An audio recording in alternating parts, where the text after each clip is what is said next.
Bideotutorial honetan pieza bat nola inprimatzen den 3D inprimagailu batetan ikasiko dugu.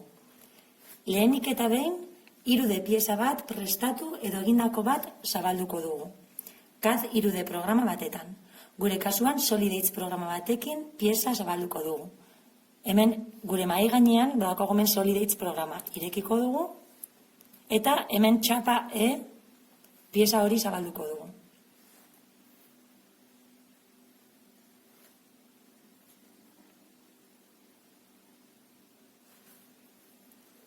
Behin zabalik dagoenean SolidEdge programa, hemen abrir, examinar, eta gure mahai gainean txapa artxibo hori aukeratuko dugu.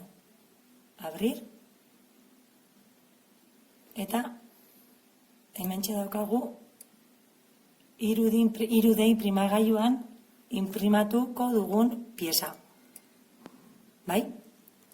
Orduan, argi izan behar dugu SolidEdgeko pieza guztiak .par ekstensio hori daukatela. Beraz, pieza hau .stl formatuan bihurtuko dugu. .par, .stl-en bihurtzeko emango diogu botoi, sakatuko dugu botoi hau, boton aplikazion eta guardar como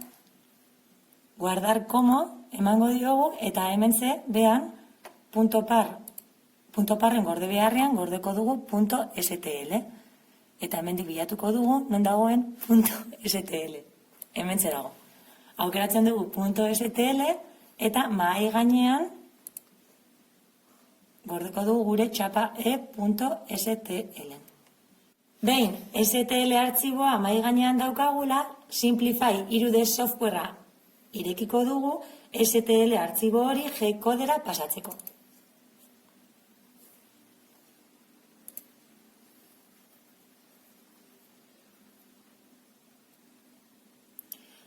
Hortarako lehenengo import botoia klikatu eta .stl artxiboa aukeratuko dugu. Gure kasuan mahai gainean txapa aukeratuko dugu. Eta ikusten duzuenez, hemen jartzen da gure pieza. G-kodea sortzeko, hemen daukagu gure .stl-a eta nahi G-kodea sortu behar dugula esan dugu, beraz. G-kodea sortzeko, Prepare to Print botoia, hemen behan dagoena, sakatu behar dugu. G-kodea sortzeko, SD txartel hau erabiliko dugu.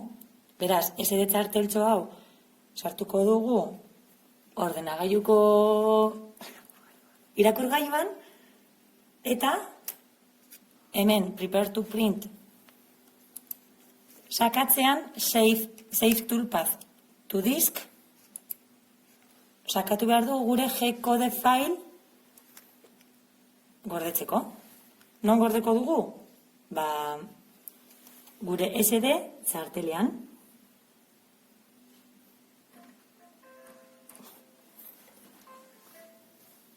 Hemetxe.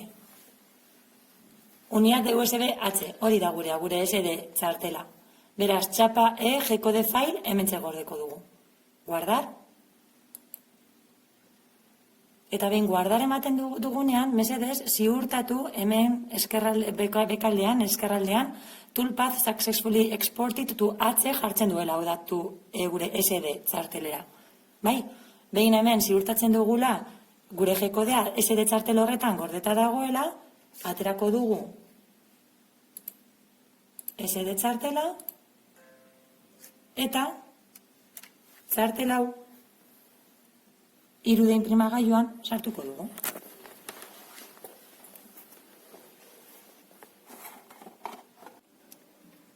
SD txartela hemen sartuko dugu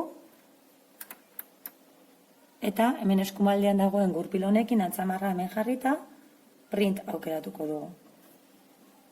Aukeratzeko, sin más, botoia sakatu eta txartel barruan dauden artxibo guztiak irakurri izango ditugu. Gure kasua, gure pieza txapa deitzen da eta hortze dago. Txapa irakurtzen dugunean, sin más, sakatzen dugu, hemen behan agertuko zaigu zenbat denbora iraungo duen gure txapa inprimatzen, kasu honetan 3 ordu iraungo du, eta hemen informazio hori agertzen baldin bazaigu, G-kodea ondo bihurtu dela esan nahi du, edo ondo dogoreta dagoela SD txartelean esan nahi du. Beraz, kasu honetan, mazimaz, inprimatzeko, botoia sakatu, eta inprimatzen hasiko da. Inprimatu horretik, inprimagailuak egiten du lehenengo gauza da, berotu. Beraz, hemengo barra hau bete arte, inprimagailua ez da berotuko. Behin berotzen denean, hasiko da gure pieza inprimatzen. Ez dugu besterik egin behar. Hori bai, joan baino lehen, ziurtatu ondo hasten dela inprimatzen.